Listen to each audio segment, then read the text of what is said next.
La novia del piano en penumbra, 1886, Jalisco. La melodía que nadie tocó. Bienvenido a este espacio donde la historia guarda silencio y los registros oficiales dejan más preguntas que respuestas. Antes de comenzar, te invito a escribir en los comentarios desde qué lugar nos estás escuchando y si este relato te encuentra de día o en plena noche.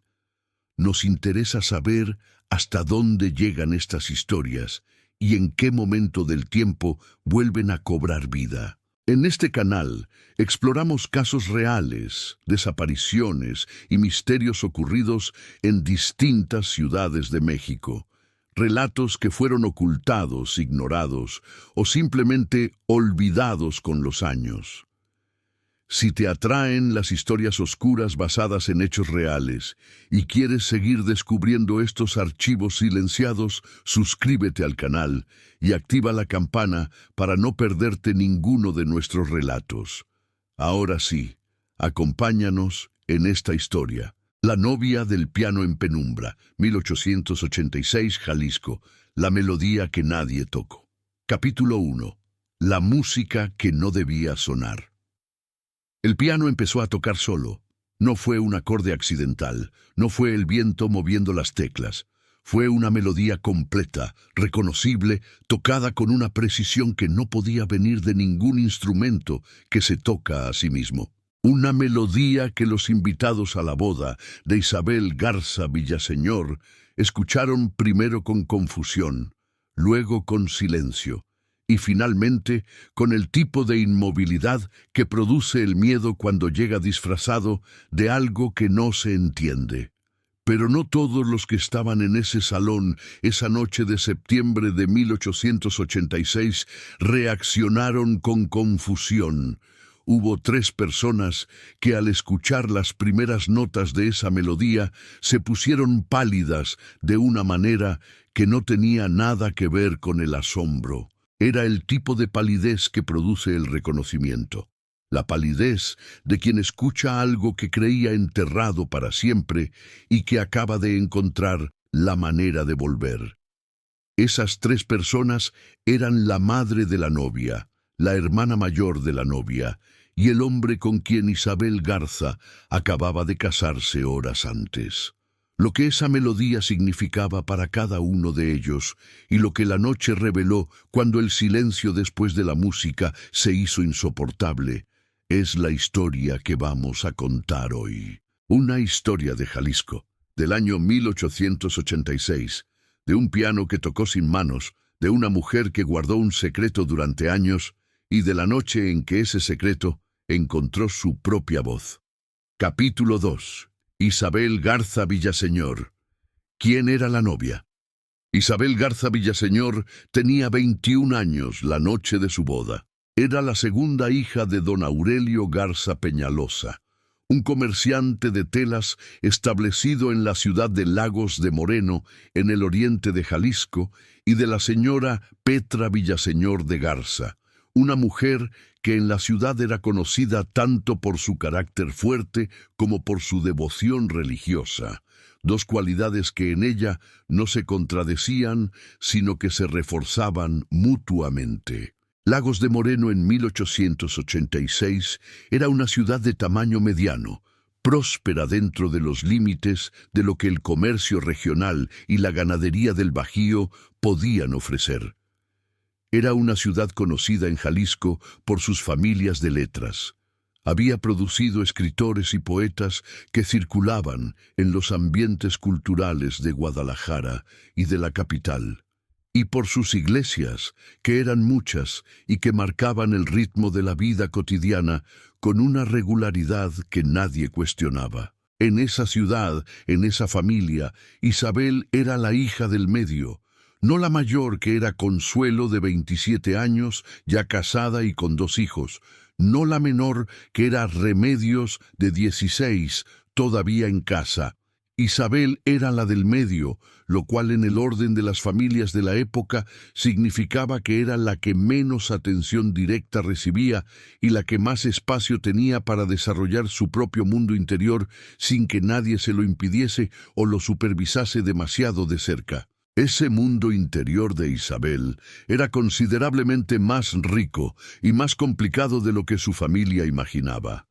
Era una joven de temperamento apasionado que había aprendido temprano a no mostrar ese temperamento demasiado abiertamente, porque en la sociedad de Lagos de Moreno, de finales del siglo XIX, el temperamento apasionado en una mujer joven era una cualidad que se controlaba, no se celebraba. Lo que Isabel sí mostraba sin reservas era su talento para el piano. El piano de la familia Garza era el instrumento más importante de la casa, en un sentido que iba más allá de lo musical. Era el símbolo de la posición de la familia, la señal de que los Garza podían permitirse no solo el instrumento, sino la educación necesaria para tocarlo. Y de entre los 3 hijos que habían aprendido a tocarlo, Isabel era la que lo hacía con una calidad que el maestro de música de la ciudad, el señor Ernesto Padilla, describió en más de una ocasión como un talento que esta ciudad es demasiado pequeña para contener. Isabel tocaba el piano desde los 8 años. A los 12 ya superaba a su maestra en técnica. En los 16 componía sus propias piezas cortas, que el señor Padilla guardaba en su carpeta de partituras con la seriedad de quien reconoce algo que vale la pena preservar.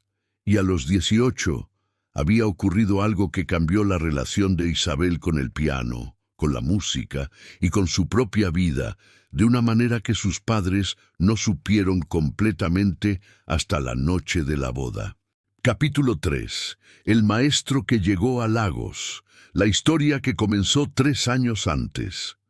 En el verano de 1883, cuando Isabel tenía 18 años, llegó a Lagos de Moreno un nuevo maestro de música. Su nombre era Germán Acosta Ríos. Tenía 32 años. Era originario de Guadalajara. Había estudiado en el Conservatorio Nacional en Ciudad de México durante 2 años y había regresado al occidente del país con la doble carga de quien ha visto más de lo que su entorno inmediato ofrece y que al mismo tiempo no tiene otro entorno disponible. Había llegado a Lagos recomendado por conexiones del señor Ernesto Padilla, el maestro anterior, quien se retiraba por problemas de salud y quien quería dejar a sus alumnos en buenas manos. Germán Acosta era un hombre de apariencia ordinaria, pero de presencia inusual. No era particularmente apuesto, no tenía el tipo de atractivo físico que los relatos románticos de la época exaltaban. Pero tenía algo que resultaba más difícil de resistir que la belleza.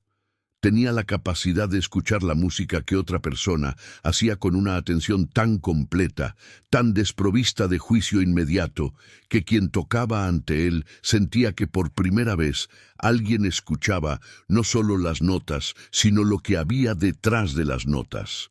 Para Isabel Garza, que llevaba años tocando ante maestros que corregían la técnica y ante padres que escuchaban con el orgullo distraído de los que no entienden del todo lo que escuchan, la experiencia de tocar ante Germán Acosta fue una revelación. Las clases comenzaron en septiembre de 1883. Se realizaban 2 veces por semana en la sala de la casa de los Garza, con la presencia de la señora Petra o de alguna de las criadas, como correspondía a la decencia de la época. El señor Aurelio Garza había conocido al maestro Acosta, lo había evaluado con la atención del hombre de negocios que mide a las personas antes de dejarlas entrar en su casa, y había concluido que era un hombre serio y de buenas costumbres. Lo que el señor Aurelio no calculó fue la química particular que existe entre un músico de talento excepcional y un maestro que es capaz de verlo y nombrarlo. Las primeras semanas de clases fueron estrictamente musicales. Germán Acosta trabajó con Isabel en el repertorio técnico que necesitaba para avanzar. los estudios de Czerny, las sonatas de Clementi, las invenciones de Bach. Era un maestro exigente, pero no severo, del tipo que hace que el trabajo difícil parezca necesario en lugar de arbitrario. Pero en la quinta o sexta semana, en un momento que Isabel describió años después, con una precisión que solo tienen los momentos que cambian algo de manera permanente, el maestro Acosta la escuchó tocar una de sus propias composiciones, una pieza breve que Isabel había escrito en sus cuadernos sin mostrársela a nadie. La había tocado sin anunciarla, casi como un experimento al final de la clase. Germán Acosta no dijo nada durante los 4 minutos que duró la pieza. Cuando Isabel terminó, él preguntó, ¿quién la compuso? Yo, respondió Isabel. El maestro Acosta guardó silencio un momento. Luego dijo, tóquela otra vez. Ese fue el principio. Capítulo 4. El romance.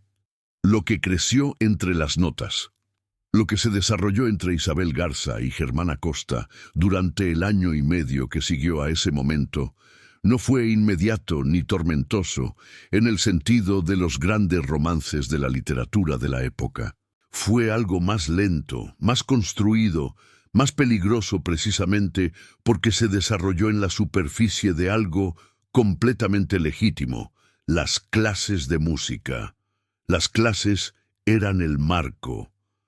Pero dentro de ese marco, en el espacio de 2 horas, 2 veces por semana, en la sala de la casa de los Garza, con la señora Petra o la criada en algún punto del recinto, que supervisaba sin supervisar completamente, Isabel y Germán construyeron una intimidad que era musical primero y que fue siendo otra cosa de manera tan gradual que ninguno de los dos supo señalar el momento exacto en que cruzó el umbral.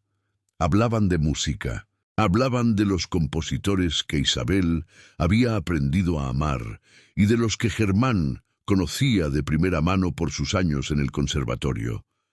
Hablaban de las piezas que Isabel componía, que Germán empezó a tratar con una seriedad que nadie más le había concedido nunca. Hablaban con el tiempo de otras cosas, de los libros que ambos leían, del mundo fuera de Lagos que Germán había visto y que Isabel solo conocía a través de las páginas.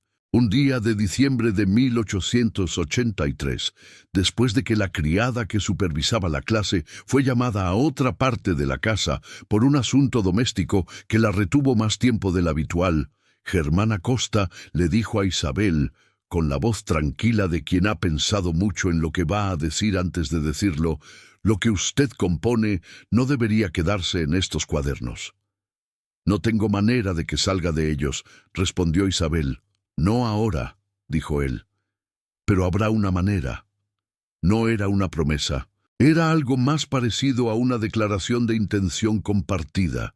Y en ese momento, en esa sala con el piano entre los dos y la criada ausente, algo cambió entre ellos de manera que ninguno habría podido deshacer aunque hubiese querido. La señora Petra Villaseñor de Garza era una mujer inteligente, y las mujeres inteligentes que supervisan las clases de música de sus hijas, con el ojo de quien conoce el mundo mejor que sus hijos, eventualmente notan lo que hay debajo de la superficie de las clases de música. Lo notó a principios de 1884. No confrontó a Isabel de manera directa, era demasiado estratégica para eso. Lo que hizo fue aumentar la supervisión de manera sutil. Estuvo presente más frecuentemente, acortó las clases sin decir explícitamente por qué y comenzó a buscar con discreción la manera de poner fin al noviazgo informal antes de que se convirtiese en algo que la familia no pudiese manejar. El instrumento que eligió para terminar la situación fue el señor Aurelio Garza, el padre. La señora Petra le comunicó sus preocupaciones en términos que no dejaban lugar a la ambigüedad. El maestro Acosta era un hombre de clase inferior a los Garza, sin patrimonio, sin futuro asegurado, y la atención que le prestaba a Isabel excedía lo que una relación profesional justificaba. El señor Aurelio no confrontó a Germán Acosta con escándalo. Simplemente le comunicó, en una conversación breve en su despacho, que los servicios del maestro ya no serían necesarios en la casa de los Garza. Le pagó lo que le debía, le agradeció su trabajo y le indicó que podía retirarse. Germán Acosta se fue de Lagos de Moreno en el otoño de 1884. Tenía 33 años y se iba con lo que había llegado, sus partituras, su conocimiento musical y el recuerdo de año y medio de clases en una sala de Lagos, donde había escuchado tocar a alguien que no debería haberse quedado en esa ciudad. Isabel no se despidió de él. No tuvo ocasión. Cuando supo que el maestro se iba, ya se había ido. Lo que quedó en ella después de eso no fue el llanto visible ni el drama que las novelas de la época habrían exigido. Quedó algo más profundo y más difícil de desalojar. Una pieza musical. Una composición que Isabel y Germán habían construido juntos en las últimas semanas de sus clases.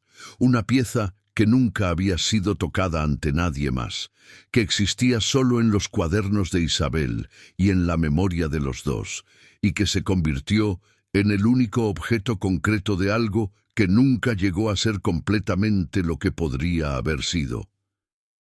Isabel guardó esa composición, la guardó y no la volvió a tocar. No delante de nadie. Capítulo 5.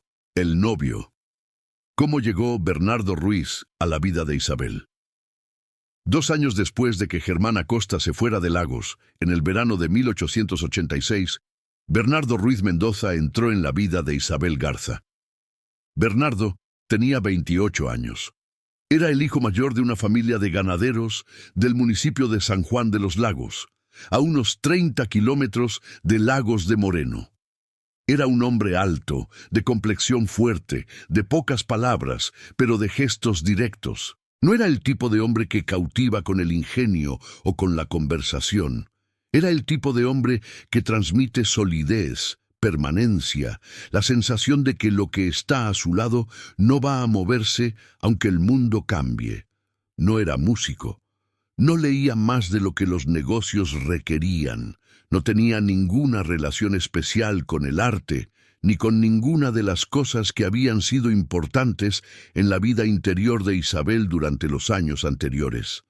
Pero quería a Isabel. Lo quería de la manera directa y sin complicaciones de quien no tiene una capa de ironía que interponer entre lo que siente y lo que hace con lo que siente. Y esa cualidad, la de alguien que quiere sin condiciones ni cálculos, era precisamente lo que Isabel, después de 2 años de guardar en silencio algo que no había podido ser, encontró reconfortante. El noviazgo fue corto por los estándares de la época, 4 meses. La señora Petra aprobó a Bernardo con el entusiasmo de quien ha estado esperando que llegase alguien así. El señor Aurelio verificó las cuentas de la familia Ruiz y las encontró satisfactorias.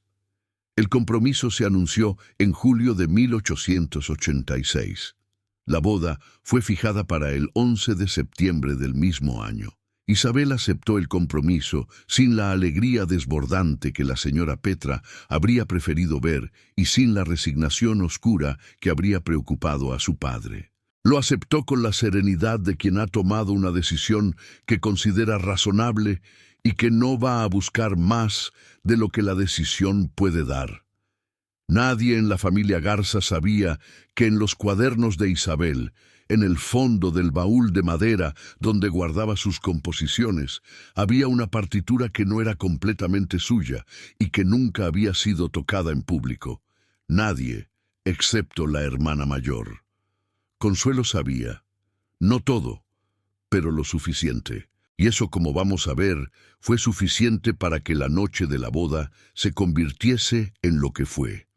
Capítulo 6. La hermana Consuelo. El testigo que guardó, demasiado Consuelo Garza Villaseñor, tenía 27 años en el otoño de 1886. Estaba casada desde los 20 con un comerciante de Lagos de nombre Felipe Barajas, con quien tenía 2 hijos pequeños y una vida que era funcional sin ser completamente feliz, lo cual no era inusual para las mujeres de su clase y su tiempo, y que Consuelo manejaba con la practicidad de quien sabe que las alternativas no son mejores. Consuelo había visto lo que ocurría entre Isabel y el maestro Acosta desde mucho antes de que su madre lo notase. Lo había visto porque conocía a su hermana mejor que nadie y porque la música que Isabel tocaba en los meses que siguieron al comienzo de las clases con Germán había cambiado de una manera que solo se nota si uno conoce bien a la persona que toca. Tenía más emoción, más riesgo, más de Isabel dentro que técnica visible desde afuera. Consuelo nunca habló con Isabel directamente sobre el maestro Acosta. No por cobardía, sino porque era suficientemente inteligente para saber que Isabel no habría respondido de manera que le permitiese ayudarla, y porque su propio mundo doméstico le dejaba poco espacio para convertirse en el confidente de la vida interior de su hermana. Lo que hizo fue observar y guardar. Guardó, en particular, un detalle que la señora Petra y el señor Aurelio no conocían: la existencia de la composición. En una tarde de 1884, pocas semanas antes de que el maestro Acosta fuese despedido, Consuelo había pasado por la sala mientras Isabel tocaba algo que no reconoció. No era ninguna pieza del repertorio habitual, no era ningún estudio técnico. Era algo más fluido y más personal, del tipo de música que se toca cuando uno cree que nadie escucha. Consuelo se detuvo en el corredor. Escuchó. Y cuando Isabel terminó, Consuelo entró en la sala y le preguntó qué había tocado. Isabel la miró un momento. Luego respondió: «Una cosa mía». «¿Solo tuya?», preguntó Consuelo. El silencio de Isabel fue la respuesta. Consuelo no preguntó más, pero supo que esa pieza existía, que no era completamente de Isabel, y que Isabel la guardaba con la misma seriedad con que se guardan los objetos que no pueden mostrarse, pero que tampoco pueden desecharse. Lo que Consuelo no sabía era que esa pieza estaba guardada en los cuadernos del baúl de Isabel, ni que en algún momento de los preparativos de la boda alguien había sacado esos cuadernos del baúl, ni que esa misma partitura había llegado al atril del piano de la sala. ¿Quién la puso ahí y por qué? Es la pregunta que la noche de la boda convirtió en el centro de todo. Capítulo 7. La boda. El 11 de septiembre de 1886. La ceremonia de la boda de Isabel Garza y Bernardo Ruiz Mendoza fue celebrada en la Iglesia del Señor de la Misericordia de Lagos de Moreno, uno de los templos más queridos de la ciudad. Fue una boda de tamaño mediano, cerca de 90 invitados, entre familias de ambos lados y los conocidos de negocios del señor Aurelio, con la solemnidad que correspondía y sin los excesos que algunas familias consideraban de mal gusto. Isabel llegó a la iglesia del brazo de su padre. Llevaba un vestido de seda marfil que la costurera de la familia había terminado apenas 3 días antes, y el cabello recogido con flores de azahar que Remedios, la hermana menor, había colocado con el cuidado entusiasta de los 16 años. Estaba serena. Quienes la miraron esa mañana recordaron después esa serenidad con distintas interpretaciones. Unos la vieron como la calma de una novia que sabe lo que quiere, otros como la calma de alguien que ha decidido no pensar en lo que prefería no pensar. Bernardo la esperaba al pie del altar con la expresión de un hombre que no finge emociones que no tiene. Estaba contento de una manera simple y visible, y eso, en un altar de boda, vale más de lo que los romanticismos complicados suelen reconocer. La ceremonia fue breve y sin incidentes. Los votos fueron pronunciados, los anillos intercambiados, la bendición nupcial impartida por el padre Cipriano Medina, párroco de la iglesia desde hacía 15 años y conocido de la familia Garza. Cuando la pareja salió del templo, la pequeña multitud de familiares e invitados que esperaba afuera los recibió con el tipo de alegría colectiva que producen las bodas cuando todo va bien. Todo iba bien. Hasta ese punto, todo iba perfectamente bien. El banquete fue en la casa de los Garza, en la calle de la Constitución. La casa era suficientemente grande para acomodar a los 90 invitados con comodidad, y los salones del piso principal habían sido reorganizados para la ocasión. La comida fue la que caracterizaba a las celebraciones de las familias de posición en el Jalisco de finales del siglo. El pozole que la señora Petra había supervisado ella misma, el birria de chivo que llegó de la hacienda de los Ruiz como aportación de la familia del novio, los tamales de rajas, el pan de yema y los chongos zamoranos que vinieron de Zamora en cajas de cartón forradas de servilletas bordadas. Los músicos, un trío de cuerdas contratado en Lagos, tocaban en el corredor exterior, mientras los invitados cenaban en el salón principal. La voz de la conversación y la risa llenaba la casa con ese ruido particular de las celebraciones grandes, ese ruido que no es ruido sino vida, multiplicada por la presencia de muchas personas que en ese momento están contentas de estar donde están. El piano de la familia Garza estaba en el salón de música, que ese día había sido integrado a los espacios de la fiesta como sala de descanso para los invitados, que querían alejarse un momento del bullicio del salón principal. Era un piano de media cola, de fabricación alemana, que el señor Aurelio había comprado en Guadalajara 12 años antes, y que era uno de los objetos de mayor valor material y sentimental de la casa. Ese día estaba cerrado, la tapa del teclado bajada, el piano silencioso en su rincón. Nadie lo había abierto, nadie había colocado partituras en el atril, hasta que la música empezó. Capítulo 8. El piano toca solo. Lo que ocurrió en el salón de música eran aproximadamente las 10 de la noche. El banquete había terminado y la fiesta se encontraba en esa fase intermedia en que la comida ha concluido, pero la gente no quiere irse todavía. Algunos invitados bailaban en el patio con la música del trío, otros conversaban en los salones. Un grupo de los hombres mayores había ocupado el comedor con una partida de cartas.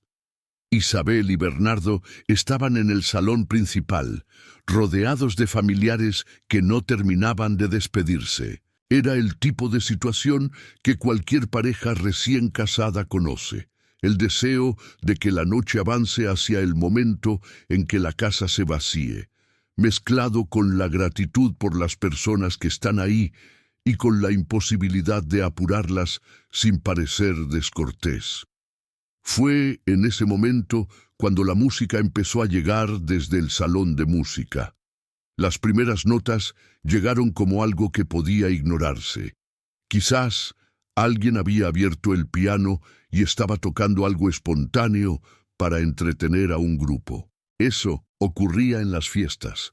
No era extraño, pero la melodía que llegaba era demasiado específica para ser una improvisación, demasiado elaborada para ser el jugueteo casual de alguien que se sienta al piano en medio de una boda. 2 o 3 personas que estaban en el corredor entre los dos salones se detuvieron, escucharon, se miraron entre sí con la expresión de quien no está seguro de lo que está pasando, pero siente que lo que está pasando es importante. La señora Petra fue la primera de la familia Garza en escuchar la melodía con claridad. Estaba en el salón principal cuando las notas llegaron a sus oídos y la detuvieron en medio de la frase que estaba pronunciando. Su interlocutora notó el cambio y le preguntó qué ocurría. La señora Petra no respondió. Tenía los ojos fijos en algún punto del aire frente a ella, con la expresión de alguien a quien le acaban de decir algo que no esperaba escuchar. Consuelo, que estaba en el patio con su marido Felipe, escuchó la melodía unos segundos después. La conocía.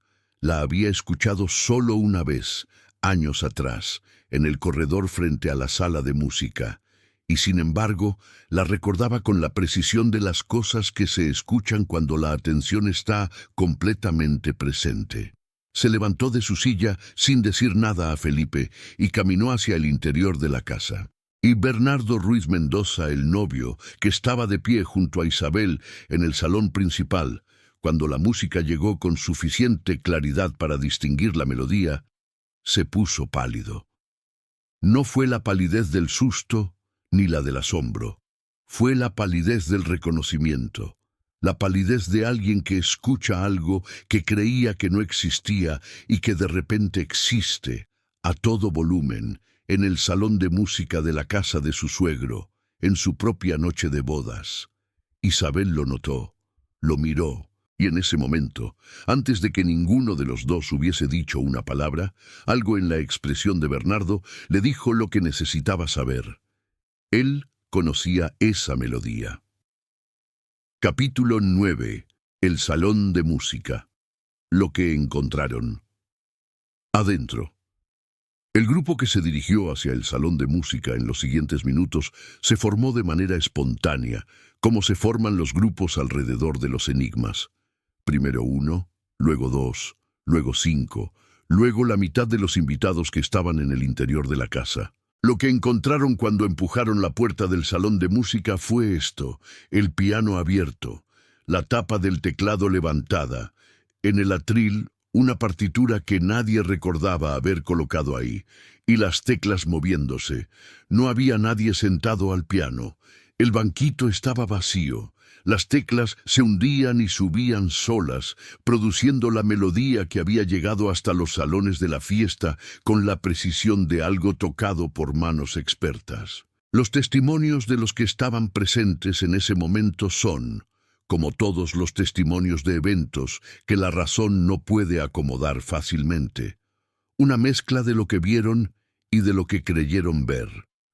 Algunos insistieron durante años en que las teclas se movían físicamente sin ningún mecanismo visible.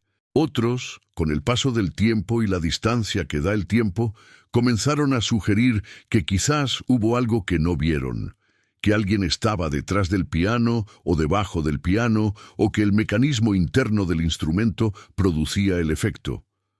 Hubo quien habló del espíritu de alguien muerto, hubo quien habló de un mecanismo de reproducción automática, y hubo quien simplemente no supo qué decir y guardó silencio. Lo que nadie discutió, entonces, ni después, fue la melodía. Eso era real, era específica, era reconocible para quienes la habían escuchado antes, y era una composición que no había sido publicada, que no había estado en manos de nadie ajeno a los cuadernos de Isabel, que no tenía manera de estar en ese atril ni en ese piano si alguien no la había puesto ahí deliberadamente. La señora Petra entró en el salón de música con la expresión de quien ha decidido que lo que está viendo tiene una explicación humana y que esa explicación va a encontrarla aunque le lleve toda la noche. Miró el piano, miró la partitura en el atril, y cuando la miró de cerca, cuando leyó el nombre que estaba escrito en la primera página de la partitura con la letra menuda y precisa de alguien que había aprendido caligrafía en el convento, su expresión cambió. En la partitura decía, para Isabel de Gea. La señora Petra tomó la partitura del atril. La música se detuvo en ese instante. Exactamente en ese instante, como si las manos invisibles que habían estado tocando necesitasen la partitura para seguir. El salón quedó en silencio, y en ese silencio la señora Petra giró la cabeza hacia su hija. Capítulo 10. Lo que Bernardo sabía. El secreto del novio. Isabel estaba en la puerta del salón de música.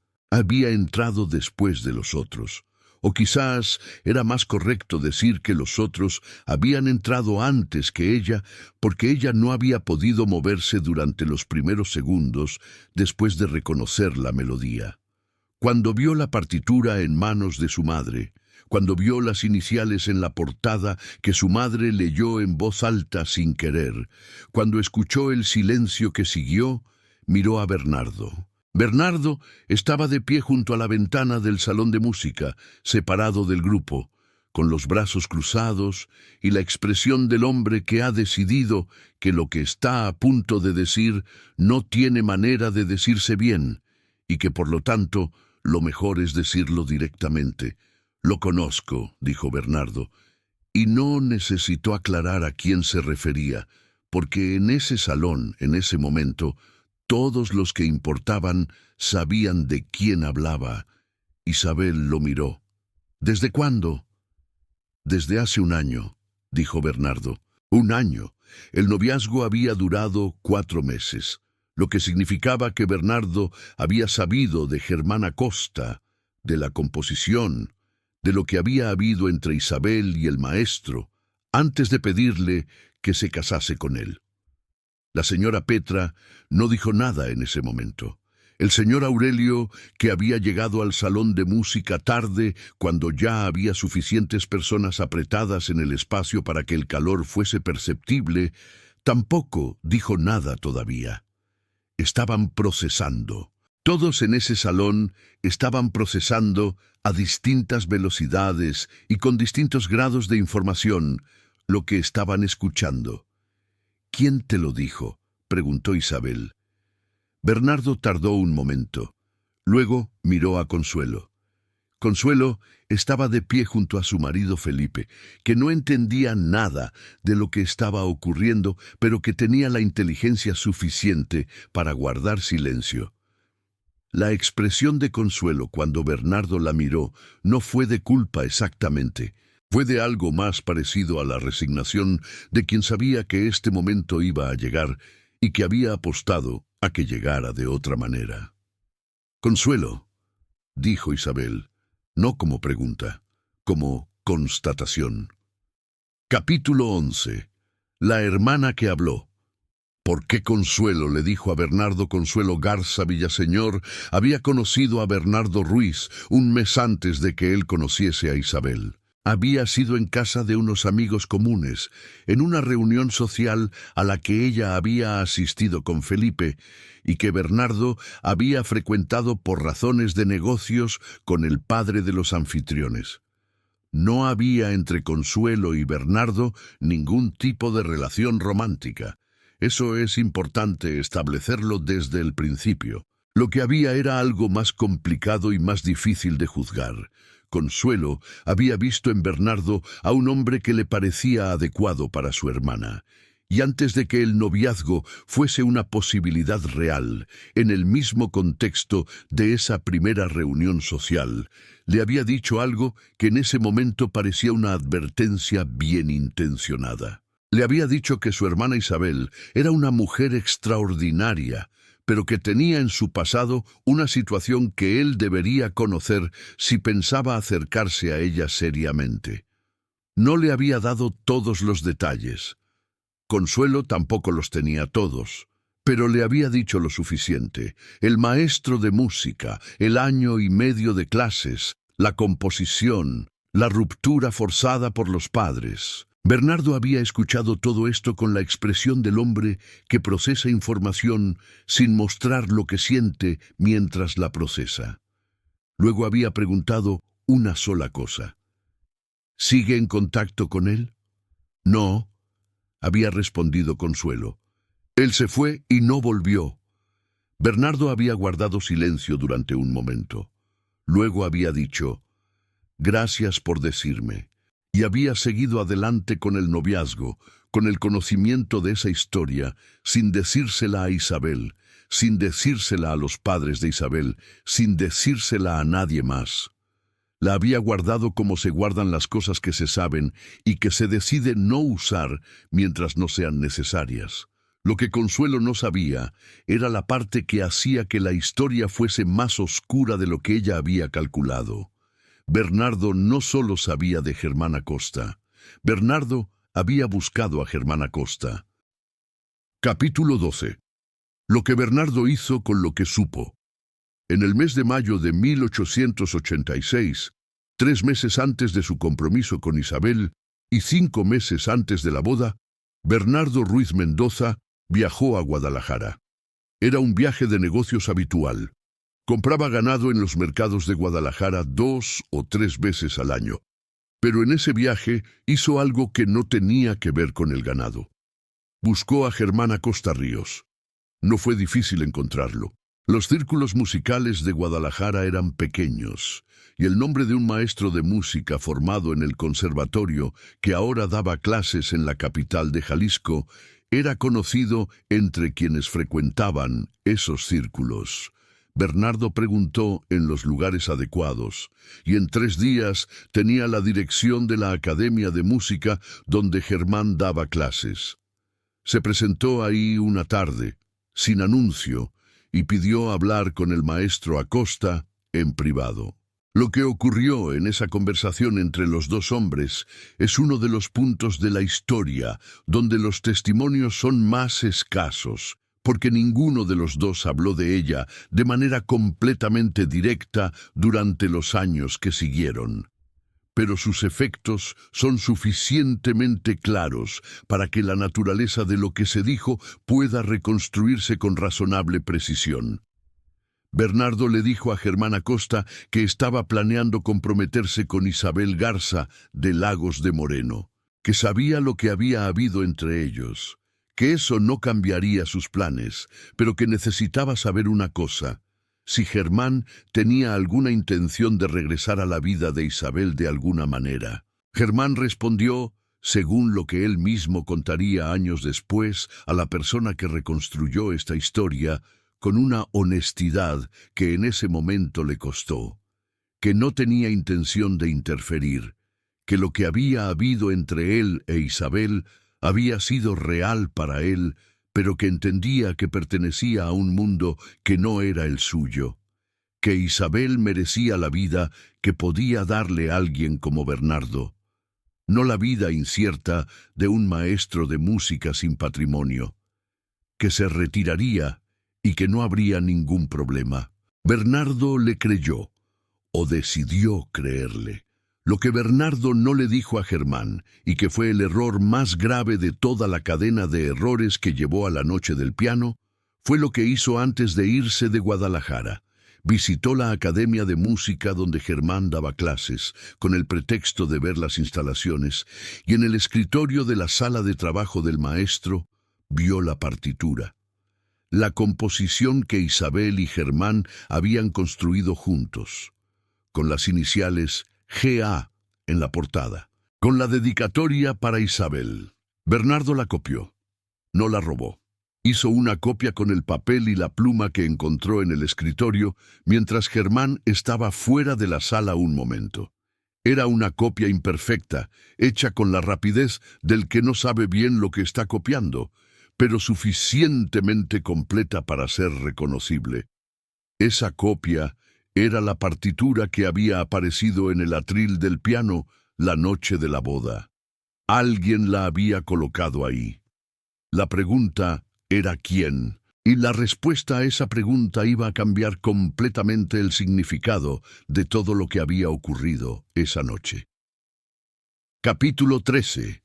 La partitura en el atril. ¿Quién la puso ahí? En el salón de música, con todos los invitados que cabían apretados en el espacio, y los demás asomándose desde la puerta, la señora Petra Villaseñor de Garza sostenía la partitura en las manos y esperaba una respuesta que nadie parecía tener prisa de dar. ¿Quién puso esto aquí?, preguntó, sin alzar la voz, con la calma que producen los años de haber aprendido que la voz alta no es la que más pesa. Silencio. Isabel miró a su madre. Luego miró a Consuelo. Luego miró a Bernardo. Ninguno de los tres hablaba. Fue Consuelo la que habló primero. No con culpa visible, sino con la expresión de quien ha guardado algo durante demasiado tiempo y que en este momento prefiere no guardarlo más. Yo la puse. El señor Aurelio Garza emitió un sonido que no era exactamente una palabra, pero que contenía todo lo que habría dicho si hubiese podido articularlo. La señora Petra miró a su hija mayor durante un momento. ¿Por qué?, Consuelo respondió con la honestidad directa de quien ha pensado en este momento durante mucho tiempo y que tiene la respuesta preparada. Porque Isabel tiene derecho a saber todo lo que Bernardo sabe sobre ella. Y Bernardo lleva meses sabiendo cosas que Isabel desconoce. Bernardo no protestó. No dijo que Consuelo estaba equivocada, ni que lo que había hecho era una traición. Lo que dijo, dirigiéndose directamente a Isabel y no a nadie más en ese salón lleno de gente, debía habértelo dicho yo. Isabel lo miró. Sí, dijo. Debiste. De capítulo 14. La conversación. Lo que Isabel y Bernardo se dijeron. Los invitados que quedaban en la casa de los Garza esa noche entendieron, con la rapidez con que la gente entiende cuando la situación lo requiere, que era momento de irse. El proceso de despedida fue más corto de lo habitual. Los abrazos y los buenos deseos finales se comprimieron en minutos y la casa fue vaciándose con una eficiencia que en otras circunstancias habría parecido descortés, pero que esa noche parecía la única respuesta razonable. La señora Petra organizó el retiro con la misma firmeza tranquila con que organizaba todo. El señor Aurelio acompañó a los últimos invitados a la puerta. Remedios, la hermana menor, fue enviada arriba con los niños de Consuelo. Felipe Barajas, el marido de Consuelo, se quedó en el comedor sin saber exactamente qué hacer consigo mismo. Y cuando la casa quedó lo suficientemente silenciosa, Isabel le dijo a Bernardo que quería hablar con él. No en el salón de música donde la partitura seguía sobre el atril, en el estudio de su padre, que era el espacio más privado de la planta baja. Entraron, cerraron la puerta. Lo que se dijeron en ese estudio no fue una pelea. Las peleas requieren que las dos personas estén en el mismo nivel de temperatura emocional, y esa noche Bernardo estaba en un nivel de humildad que hacía imposible la pelea. Era el hombre que sabe que tiene razones para callarse y escuchar, y que tiene la inteligencia suficiente para no desperdiciar ese momento en defensas que no van a servir de nada. Isabel le preguntó lo que necesitaba saber. Le preguntó sobre el viaje a Guadalajara, sobre la conversación con Germán Acosta, sobre la copia de la partitura. Le preguntó por qué había buscado a Germán y por qué no le había dicho que lo había buscado.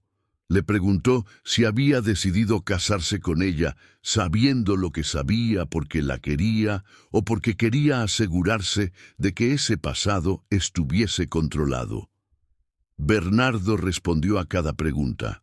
No con fluidez, no con el tipo de elocuencia que habría hecho las respuestas más fáciles de escuchar, con la dificultad honesta del hombre que está mirando sus propias motivaciones de cerca por primera vez y que no completamente le gusta lo que ve. Le dijo que había buscado a Germán porque necesitaba ver con sus propios ojos a quién estaba enfrentando, y que esa necesidad era una mezcla de celos que no quería admitir y de la necesidad de entender qué había sido real entre Isabel y el maestro. Le dijo que había guardado la partitura porque en algún momento había pensado que era un seguro, no para usarlo contra Isabel, sino para tener algo concreto de una historia que de otro modo existía solo en palabras. Le dijo que la quería, que eso era real, pero que también era verdad que había manejado la situación como alguien que quiere controlar lo que no puede controlar en lugar de confiar en lo que tiene. Isabel escuchó todo esto. Cuando Bernardo terminó, guardó silencio durante un momento. Luego dijo, «Todo lo que tenías que hacer era preguntarme». «Lo sé», dijo Bernardo. «¿Habrías seguido adelante si yo te hubiera contado todo?» Bernardo tardó en responder. «No lo sé, creo que sí, pero no lo sé». Era una respuesta honesta. No era la respuesta que habría hecho más fácil lo que seguía, pero era honesta. Capítulo 15. La señora Petra, la madre que siempre supo. Mientras Isabel y Bernardo hablaban en el estudio del señor Aurelio, la señora Petra Villaseñor de Garza estaba sentada en el salón principal con la partitura sobre la mesa frente a ella. La miraba, no con ira, no ya. La ira había pasado durante los primeros minutos después del descubrimiento. Esa ira particular de las madres que han hecho lo que creían que debían hacer para proteger a sus hijos y que descubren que lo que hicieron no fue suficiente. Lo que quedaba después de la ira era algo más parecido a una pregunta que se hacía a sí misma: si había tomado las decisiones correctas. Había alejado al maestro Acosta. Lo había hecho porque consideraba que la relación era inconveniente para Isabel, que un hombre sin patrimonio y sin futuro asegurado no era lo que su hija necesitaba, que el talento musical de Isabel era un adorno hermoso, pero no una base sobre la que construir una vida.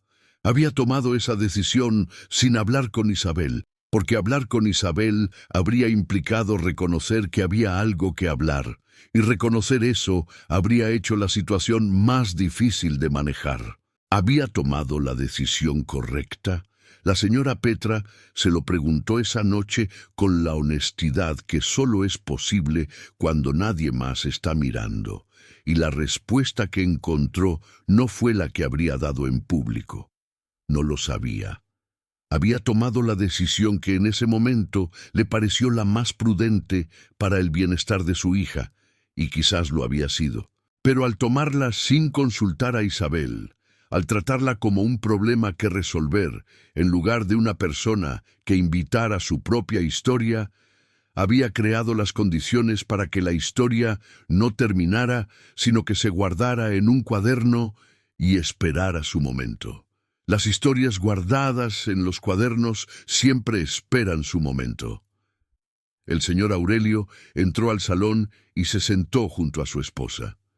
Miró la partitura, miró a Petra, y la pregunta que le hizo fue la pregunta que cualquier padre en esa situación habría querido hacer. ¿Qué hacemos ahora? La señora Petra respondió: nada. Esto es entre Isabel y su marido. Lo que debíamos hacer lo hicimos hace 2 años. Lo que hacemos ahora es dejar que ella maneje lo suyo. Era la respuesta más sensata que la señora Petra había dado en toda la noche. Y quizás era también la respuesta que debía haber dado 2 años antes, cuando en lugar de alejar al maestro Acosta sin consultar a Isabel, podría haber hablado con su hija como con la persona adulta que ya era entonces. Capítulo 16. Consuelo y su decisión. ¿Por qué puso la partitura? Consuelo se encontró a solas con Isabel en algún momento de esa noche, cuando las conversaciones más urgentes habían terminado y la casa había recuperado algo parecido a la calma que sigue al agotamiento. ¿Por qué?, le preguntó Isabel. No con ira, con la necesidad real de entender. Consuelo respondió con la honestidad de quien sabe que no tiene defensa perfecta, pero tiene razones verdaderas. Porque te ibas a casar con un hombre que sabía tu historia entera y que no te la había contado. Porque si eso no salía antes de que te fueras de esta casa, ibas a vivir el resto de tu vida con alguien que tenía poder sobre ti sin que tú lo supieras. Y eso me parecía peor que el escándalo de una noche. Isabel guardó silencio un momento. ¿Y el piano?, preguntó. ¿Cómo lo hiciste tocar? Consuelo explicó algo que era menos misterioso de lo que había parecido en el salón lleno de invitados. El piano de la familia Garza tenía un mecanismo de reproducción automática, un sistema de rodillos que el señor Aurelio había comprado como adicional años atrás y que rara vez se usaba. Consuelo había pasado la tarde antes de la boda instalando la partitura en el mecanismo, con la ayuda de un afinador de pianos que conocía el instrumento y que Consuelo había pagado de su propio dinero. El piano no se había tocado solo, se había tocado con un mecanismo que nadie había mencionado esa noche, porque nadie había pensado en él en el momento del asombro. La explicación era completamente terrenal. Pero el efecto que había producido, el silencio en el salón, la palidez en las caras, la melodía llegando desde un piano sin pianista, había sido exactamente lo que Consuelo necesitaba para que la situación se hiciese imposible de ignorar. «Calculaste todo», dijo Isabel. «Lo calculé», confirmó Consuelo. «¿Estás enojada conmigo?» Isabel tardó en responder. «No lo sé todavía», dijo finalmente. «Pregúntame dentro de un año». Capítulo 17. Germán Acosta. Lo que fue de él. Germán Acosta Ríos supo de la boda de Isabel Garza aproximadamente un mes después de que ocurrió, cuando la noticia llegó a Guadalajara por la vía de los conocidos en común que los círculos pequeños del occidente del país siempre producen. Supo de la boda. No supo nada de lo que había ocurrido esa noche con el piano y la partitura hasta años después, cuando la historia comenzó a circular en la versión ya transformada y ampliada por el tiempo que todas las historias de ese tipo eventualmente adquieren. Lo que hizo con la noticia de la boda fue, según su propio testimonio recogido años después, lo que había prometido hacer desde la conversación con Bernardo en Guadalajara. Nada. Continuó con su vida en la ciudad. Continuó dando clases en su academia. Continuó componiendo, con esa discreción particular de los músicos que crean sin audiencia, porque la creación es en sí misma el propósito y no el reconocimiento que produce. La vida de Germán Acosta en Guadalajara durante esos años no fue exactamente la que había imaginado cuando regresó del Conservatorio de Ciudad de México. Había imaginado algo más amplio, más resonante, más conectado con los mundos musicales que había conocido durante sus 2 años en la capital. Lo que encontró en Guadalajara fue lo que la mayoría de los artistas de provincia del Porfiriato encontraban. Un espacio donde el talento era reconocido, pero no era suficiente para sostener la vida que ese talento imaginaba para sí mismo. Daba clases a los hijos de las familias acomodadas de Guadalajara, que pagaban bien, pero que en su mayoría no tenían más ambición musical que la de cumplir con la educación que la posición social exigía. Tocaba en los eventos privados que los círculos culturales de la ciudad organizaban con regularidad, las veladas literarias, las recepciones de las familias que querían demostrar que el arte les importaba. Componía cuando el tiempo y la energía lo permitían, con la concentración de quien sabe que ese es el trabajo real, aunque nadie lo pague como tal. No se casó. No en los años que la investigadora que reconstruyó esta historia pudo rastrear en los registros civiles de Guadalajara. Vivió en la misma pensión del barrio de Santa Mónica durante casi 10 años, en una habitación que sus alumnos describieron como un cuarto lleno de papeles de música y de libros apilados, con la lógica de alguien que sabe exactamente dónde está cada cosa, aunque nadie más pueda verlo. No volvió a Lagos de Moreno. No buscó a Isabel. Guardó lo que había habido entre ellos en el mismo tipo de espacio interior donde se guardan las cosas que fueron reales y que no pueden repetirse y que por esa razón exacta no necesitan ser desechadas. Pueden guardarse como son, sin más transformación que la que el tiempo produce de manera natural. Cuando uno de sus alumnos mayores le preguntó en cierta ocasión si había tenido una historia de amor importante en su vida, Germán respondió con la respuesta de quien ha pensado en esa pregunta muchas veces y ha llegado a una conclusión con la que puede vivir. Tuve una historia que fue real. No llegó a ser lo que podría haber sido. Eso no la hace menos real, solo la hace diferente de lo que habría sido. No mencionó a Lagos, no mencionó a Isabel, pero el alumno que recogió esa respuesta años después, cuando la historia del piano de la boda ya circulaba en los círculos que la conocían, reconoció de qué hablaba el maestro.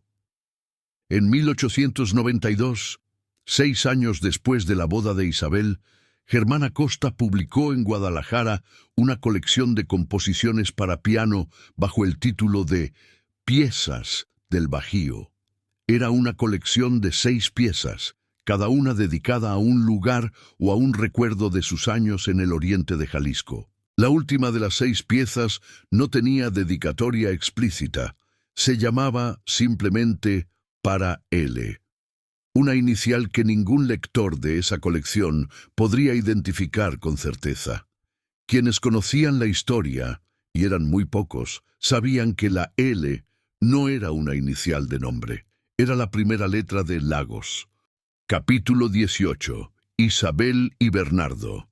El matrimonio, después de la noche del piano. Isabel y Bernardo Ruiz Mendoza se fueron de Lagos de Moreno 2 días después de la boda, como estaba planeado, hacia la hacienda de los Ruiz, en San Juan de los Lagos. No cancelaron el viaje, no pospusieron la salida, no dieron señales externas de que la noche del piano había cambiado algo en su plan de vida. Pero había cambiado algo. No en el sentido de que el matrimonio fuese a terminarse o de que uno de los dos ya no quisiese al otro.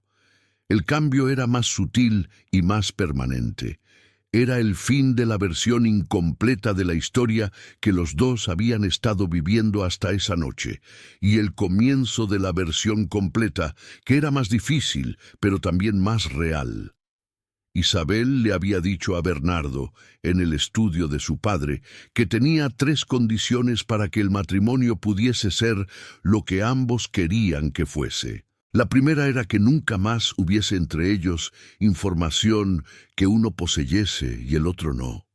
La segunda era que el piano fuese suyo, que se lo llevasen a la hacienda, porque era el instrumento donde ella había aprendido que tenía algo que decir y que ese algo no podía guardarse en cuadernos para siempre. Y la tercera era que él nunca volviese a hacer lo que había hecho en Guadalajara, buscar al otro para tener un seguro en lugar de confiar en ella. Bernardo aceptó las 3 condiciones. No de manera ceremonial ni con grandes palabras, las aceptó de la manera en que aceptaba las cosas importantes, con el asentimiento directo del hombre que entiende que lo que se le está pidiendo es razonable. El piano viajó a San Juan de los Lagos en una carreta especialmente preparada para protegerlo. Llegó a la hacienda de los Ruiz en perfectas condiciones. Fue instalado en la sala principal de la casa, frente a la ventana que daba al patio con los naranjos. Isabel lo tocó la primera tarde. Tocó durante 1 hora sola con la puerta cerrada y Bernardo en alguna otra parte de la hacienda atendiendo sus cosas. Y cuando terminó, cuando abrió la puerta y salió, tenía la expresión de alguien que ha vuelto a un lugar que extrañaba sin saber que lo extrañaba. Capítulo 19. Lo que la música reveló. Más allá del romance. La historia del piano que tocó solo en la boda de Isabel Garza circuló en Lagos de Moreno y en los pueblos vecinos durante décadas. Como todas las historias que circulan durante mucho tiempo, fue cambiando de forma con cada narrador. En algunas versiones, el piano tocaba por la noche entera. En otras, la música era sobrenatural de una manera que ningún mecanismo podía explicar. En otras, el maestro de música había muerto y era su espíritu el que tocaba. La versión real era menos dramática en su superficie y más reveladora en su fondo. Lo que la noche del piano reveló no fue solo la historia de Isabel, y Germán, y Bernardo y Consuelo. Reveló algo más general y más incómodo sobre la manera en que las familias de la época manejaban la vida interior de sus hijos, especialmente de sus hijas. La señora Petra había alejado a Germán Acosta sin hablar con Isabel, porque consideraba que era su responsabilidad proteger a su hija de una situación inconveniente. Era una decisión que venía del amor, que tenía intención genuinamente protectora y que al mismo tiempo trataba a Isabel como un objeto de protección, en lugar de como una persona con criterio propio. El resultado de esa decisión no fue que la historia desapareciera, fue que la historia se guardó en un cuaderno y esperó. Consuelo había compartido con Bernardo la historia de Isabel sin preguntarle a Isabel si quería que se compartiera. También venía del amor, también tenía intención protectora. En su versión de los hechos, estaba preparando el terreno para que el matrimonio de su hermana no comenzase sobre un silencio. El resultado de esa decisión fue que Bernardo llegó al matrimonio con información sobre Isabel que ella no sabía que él tenía, lo cual era exactamente el tipo de desequilibrio que Consuelo decía querer evitar. Bernardo había guardado lo que sabía para tener un seguro en lugar de hablar. También venía de algún lugar comprensible, el miedo a perder algo que quería, la dificultad de abrir una conversación sobre el pasado de la persona con quien quería casarse. El resultado fue una noche de boda que ninguno de ellos habría elegido.